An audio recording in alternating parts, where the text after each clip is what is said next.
Live from Cleveland, Ohio, welcome Minister of Music, Antoinette Harris.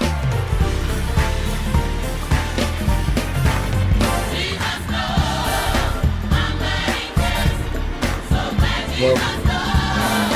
just excited as always on the line because I come just as well as you guys to see what God has to say because it's an encounter with God, that we're looking for. And he's always showing up, and showing himself true to us.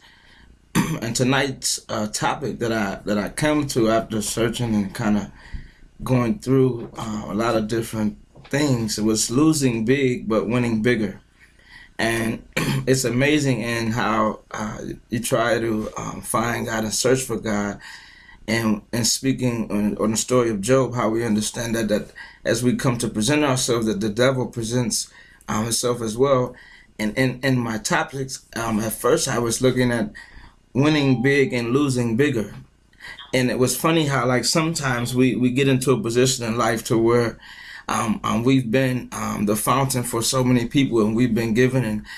we come to a place to where we gave as much as we could, and it's still not enough, and we feel like we've been winning big and doing things so big, but then the losing always overtakes the winning, and it's not like that. God actually comes so that in our losing big and in the time that we lose, to where we've given as much as we can, and we've done as much as we can do, that he has a specific plan to where we can win bigger than our losses, and we can make sure that even though we're losing big, even though the things that we're losing are big, God has something bigger waiting for us. He has a bigger win waiting for us. And tonight's story, I think, will bring out the topic more. And I want to just give a couple of scriptures before we get too far in, and just for you to think of tonight as we go through the lesson. And the first one is one of my favorites, Romans 8:28, to where we know that all things work together for the good of them that love God, to them who are called according to his purpose. The other scripture that I want to give to you guys is 2 Corinthians 12:7. And it says, and I'm reading from the version of the New King James, but 12:7, it says that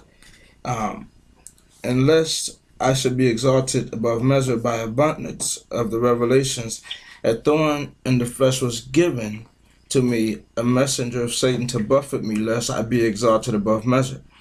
Concerning this thing, I pleaded with the Lord 3 times that it may depart from me. He said to me, my grace is sufficient for you. My strength is made perfect in weakness. And what we understand is that when we come to a point to where we have nothing left, and when we have nothing left to give, and we've given all that we have, that in that point to where we can give away, and God can then take over, it's when we can be made perfect in his strength is where we're made perfect in our weakness. And it says, therefore, most gladly I would rather boast in my infirmities, that the power of Christ may rest upon me. It says, therefore I take pleasure in infirmities and reproaches and needs and persecutions and distresses for Christ's sake. For when I am weak, then I am strong. And then the other scripture I want you to keep in mind is right here at 1 Peter. Let's see. Yeah, 1 Peter 5, and it's speaking about grace, and it starts. It says, "The elders who are among you I exhort." It says, "I who am a fellow elder and a witness of the sufferings of Christ, and also a partaker of the glory that will be revealed, shepherd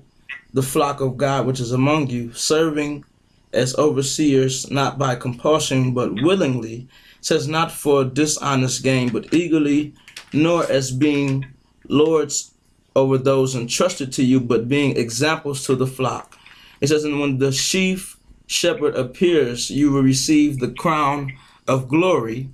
that does not fade away." And it says, "Likewise, you younger people, submit yourselves to your elders. Yes, all of you be submissive to one another, and be clothed with humility." It says, "For God resists the proud, but gives grace to the humble." And it says, "Therefore humble yourselves under the mighty hand of God, and he may exalt you in due time." It says, "Casting all your care upon him, for he cares for you. It says, be sober, be vigilant, because your adversary, the devil, walks about like a roaring lion, seeking whom he may devour. It says, resist him steadfast in the faith, knowing that the same sufferings are experienced by your brotherhood in the world, but may the God of all grace, who called us to his eternal glory by Christ Jesus, after you have suffered a while, perfect, establish, strengthen, and settle you. To him be the glory and dominion forever and ever. And so those three scriptures are three scriptures that I want you to remember, because we have to understand that we have to suffer a little while and go through some things, and that all the things that we're going through and the things that God has us in the midst of are working out for our good. And we just have to understand that sometimes God has a specific way of moving and a strategic plan. And tonight's lesson in the scripture, we were reading tonight's topic, we will understand that winning big is not an easy thing. You have to understand that winning big takes some sacrifice, and there's some things that we have to go through in order to win big. And in order to win big, it first looks like we're losing big, but when God shows us the bigger picture, and when God shows us how strategic He is in our thinking and the ways that we move, He has a plan for us. And tonight's scripture, where we are, Genesis 42 and 36. I start reading, and it's talking about the grief of Jacob, and Jacob has been through many of fights, and we understand who Jacob is, where he had to fight even all the way back to in the womb, and fighting for his birthright, and even fighting and wrestling with God, if you understand, and to understand who he is, to prevail. And when we understand someone like this is a strong person, to where we all know somebody that is strong, but they always come to a point to where the strength runs out. And we have to understand that if we understand the well that never runs dry, and understand who God is, that our strength is in Him. And so in this story, Jacob, his grief in itself, and he's saying, it says, and Jacob their father said unto them, he's talking to his sons that he has left, and he's saying, me have ye bereaved of my children. It says Joseph is not, it says Simeon is not, and you will take Benjamin away. And so what we understand about the story, it's pretty strategic, and Jacob is looking at these things, and he's saying that I've lost these things, and he says that all these things are against me. And so we come to a point when we get into a place to where even when we understand who God is and we know that He's working, we're still looking at things, and we're still finding some times to where we find ourselves saying that all these things are against us. But we still remember, we have to understand in retrospect that we know all things work together for our good. So no matter what it is and how it looks like to us, God is working in the mix. And it says, and Reuben spake unto his father, saying, slay my two sons, if I bring him not to thee. It says, deliver him into my hand, and I will bring him to thee again. And what he's telling them, that he wants him to take a chance with him, because they've come to him and asked him about taking one of his sons and take him into Egypt, where it's a chance that he may not return. And so he said, my son shall not go down with you, for his brother is dead. And if you understand the story, he thinks Joseph is dead, because they've come to Joseph earlier in the text, and they told him that Joseph died, but they had sold Joseph off, and Joseph is in a pit. And we understand when they meet Joseph again, he's in a palace. So we understand how we see people in one dimension is not how God keeps them. So we have to understand and watch how we operate, because people change. And when we see how they treated Joseph, and how they did Joseph, and then now for them to come back, and he's went from being in the pit to in the palace, and his father thinks that he's dead. It's such a strategic point, and he's saying that his brother is dead and he is left alone. It says, if mischief befell him, it says, by the way in the which ye go, it says, then shall ye bring me down my gray hairs with sorrow to the grave. And what he's telling them is that if something else happened, if you make one more mistake, if something else goes wrong, then I'll go to my grave with these gray hairs. And he's looking at the whole situation, and he's saying that all these things are against him. And I think sometimes we as a caring people, as a people that wants to be taking care of things and wants to be taking on problems and issues to where we can help people, we get to a point to where we've given as much as we have, and we come to a point to where we're looking at things and we're saying all these things are against us, and we're not understanding that God is working to where he's putting us in a place to where these things can work in our benefit and in our good, but we don't understand, because we don't understand. We can't carry but so much as a person, to where your heart can only take but so much, your body can only take but so much, because even we see Jesus, even the man of Simon from Cyrene, he had to help him carry the cross, and sometimes we think that we can carry so much, but as a person we get to a point to where even the things that may work for us, because we get into a point where we're taking on so much, it can look like they're against us, but he doesn't understand how things are working out in his favor. But I want to turn in, and we can walk through the story a little bit, but and earlier in 42 and 41, actually, it shows us how Joseph is made a ruler, and Joseph has come into being a king of Egypt, and he's taken over Egypt, and Pharaoh has sent him out over all of Egypt, and it's showing us at the end of 41 to where Joseph has gathered corn and sand of the sea, where he has very much, and he can't number it. And then we understand that as a famine takes over the land, and Pharaoh sends the people to Joseph to get what they need, because he's gathered up, and he's understood what was coming, and he's king of the land, so he's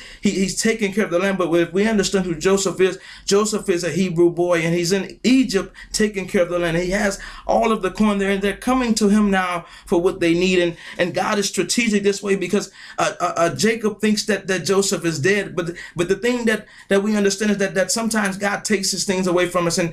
when we think those things, like when we understood Lazarus, sometimes we think that thing is dead. God is working, and God is pruning something, and we can't see what God is doing on the other side, but we think it's dead, but God is understanding that he's working right where we think he doesn't, and he's making that same thing that we think is dead is something that will revive us, or something that will keep us and save us, because towards the end of the story,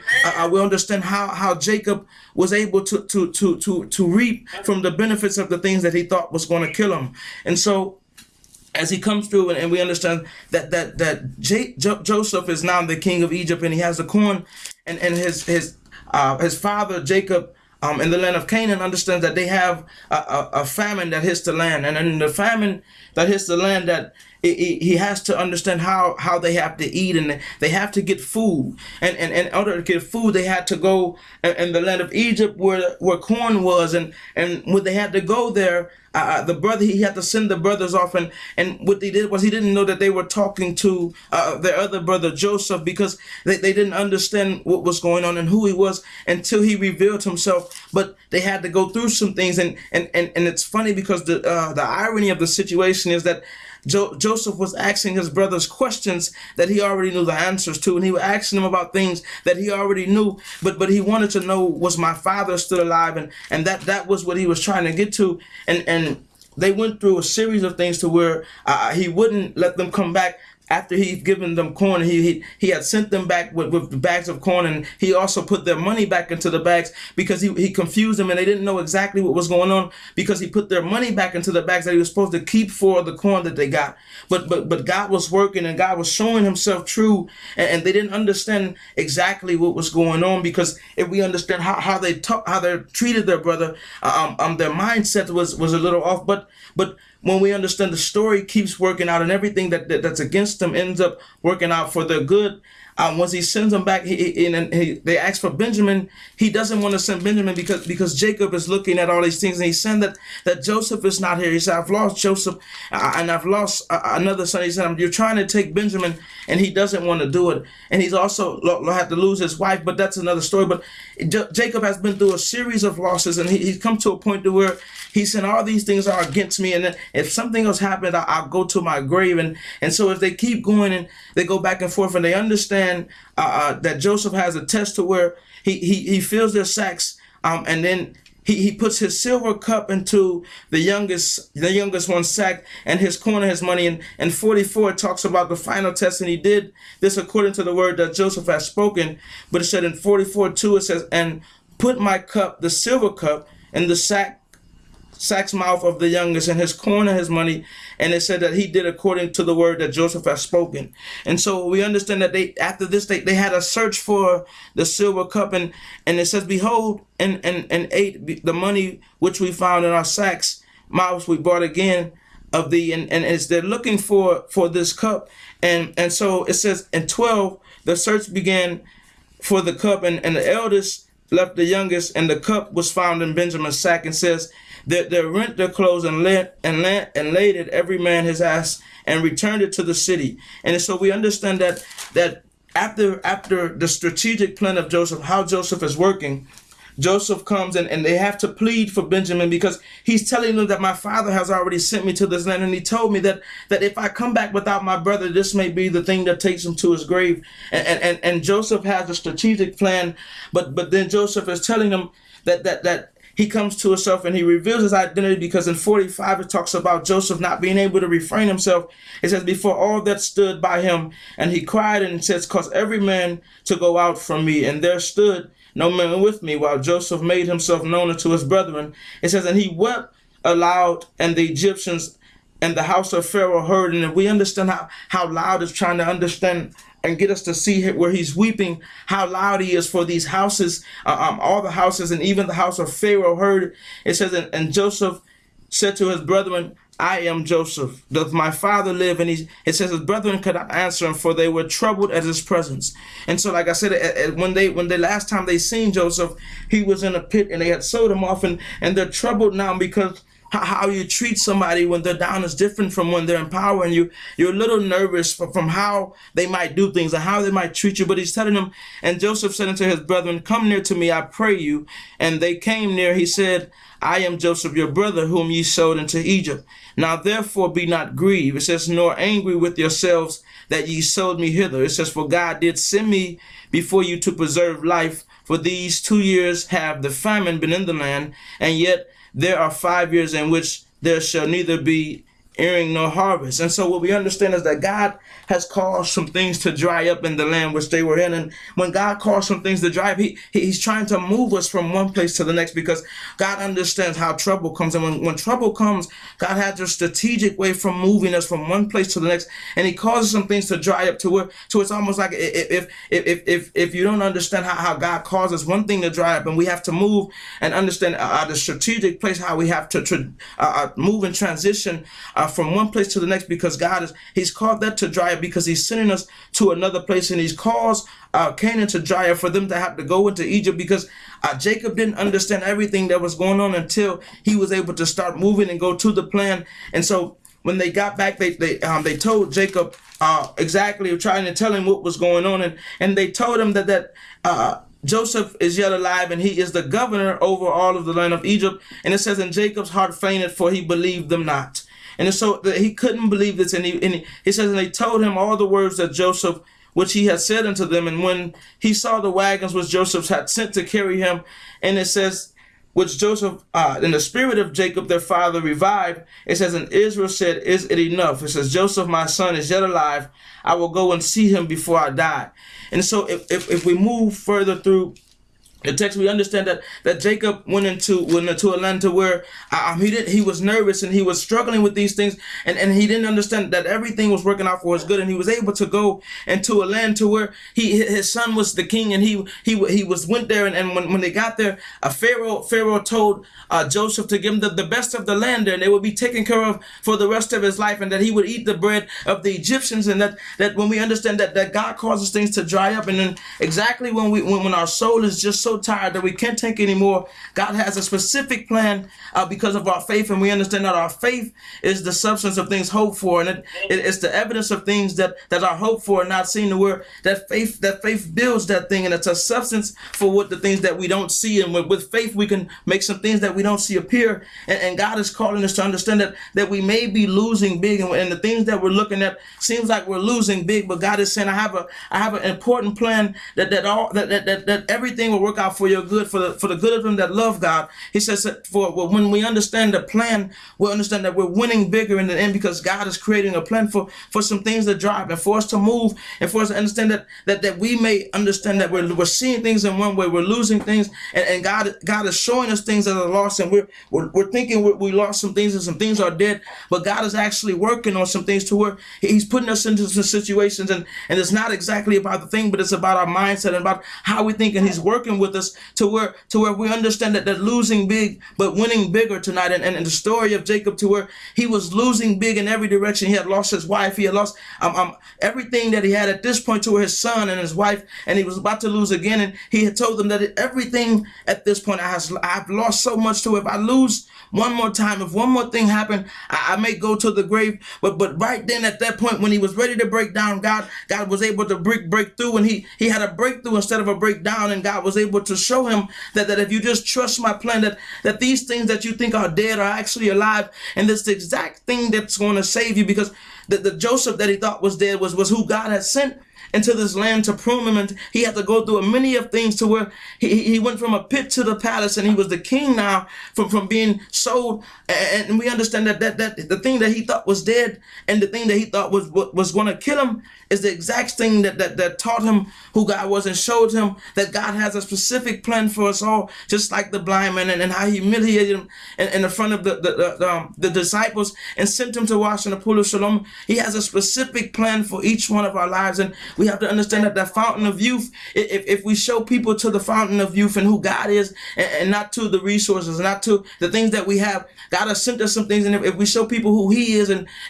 show them that the fountain of youth, there's something that doesn't run dry, to where that he doesn't run out, to where we can give them him, and forever he'll reign, forever he'll be there no matter what. But the thing is, we have to understand that losing big and winning bigger, to where we lose a lot of things, and we're losing, and it looks like the thing that we're losing is what's going to kill us, but God is going to use that exact thing to save us, and to send us into a land to where we can eat bread and be taken care of forever, to where we understand that this is a man, a Hebrew man, and he's been taken into the land of the Egyptians, and he's eaten Egyptian bread, and he's been taken care of by the Egyptians hand and foot for the rest of his life, because he had put some things in place, and he didn't exactly understand how God was working. But at this point, he had come to a point where he had given all he had, and he thought that he had won big and lost bigger, but God came through and showed him that even though you lose big, and even though the things that you think you're losing, even though you're losing so much and losing so big, and you're at a point to where